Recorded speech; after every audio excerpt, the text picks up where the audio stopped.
जादूगर ने जानबूझकर अपने हाथ से गुब्बारे को आकाश की ओर छोड़ दिया। अगली ही सेकंड में यह देखकर लोग चौंक गए कि गुब्बारा अचानक तेजी से फैलने लगा और फिर उसके पीछे गिर गया। इस समय उसने जानबूझकर एक आश्चर्यजनक चेहरा बनाया ताकि सभी को आश्चर्यचकित किया जा सके। लागिरों की निगाहें उस पर टिक गईं। यहाँ तक कि बगल के बैंक के गार्ड को भी आकर्षित किया गया। उसने सही समय समझते हुए तेजी से 2 स्मोक ग्रेनेड फेंके और धुएं में गायब हो गया। इस दौरान गार्ड की निगाहें गुब्बारे पर टिकी रहीं। धुआं छंटने के बाद गुब्बारे के अंदर उसकी छवि दिखाई दी। ये दृश्य पूरी तरह से सुरक्षा गार्ड को स्तब्ध कर गया।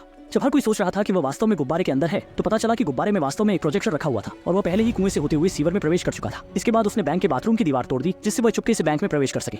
कप्तान डर के मारे गहने बिखेरने लगा। इस समय उसने जल्दी से कप्तान को काउंटर पर हथकड़ी लगा दी, जबकि दरवाजे पर गार्ड अभी भी गुब्बारे की गतिविधियों पर ध्यान दे रहा था। इस बात का बिल्कुल भी एहसास नहीं हुआ कि अंदर क्या हो रहा था। उसने तुरंत हीरे की एक मुट्ठी उठाई और उसे अपनी जेब में डाल लिया। फिर जल्दी से सुरंग में वापस चला गया और सीवर से भाग गया। समझ में आते ही उसने जल्दी से अलार्म बटन दबाने का प्रयास किया, लेकिन हाथ छोटा होने के कारण नहीं पहुंच सका। इस बीच उसने जमीन पर पड़े गहनों का डिब्बा उठाया और अलार्म दबाने ही वाला था कि चोर पहले ही जमीन पर लौट आया। जिंगबाओ के बजने के बाद चोर पहले ही गहने लेकर गायब हो चुका था।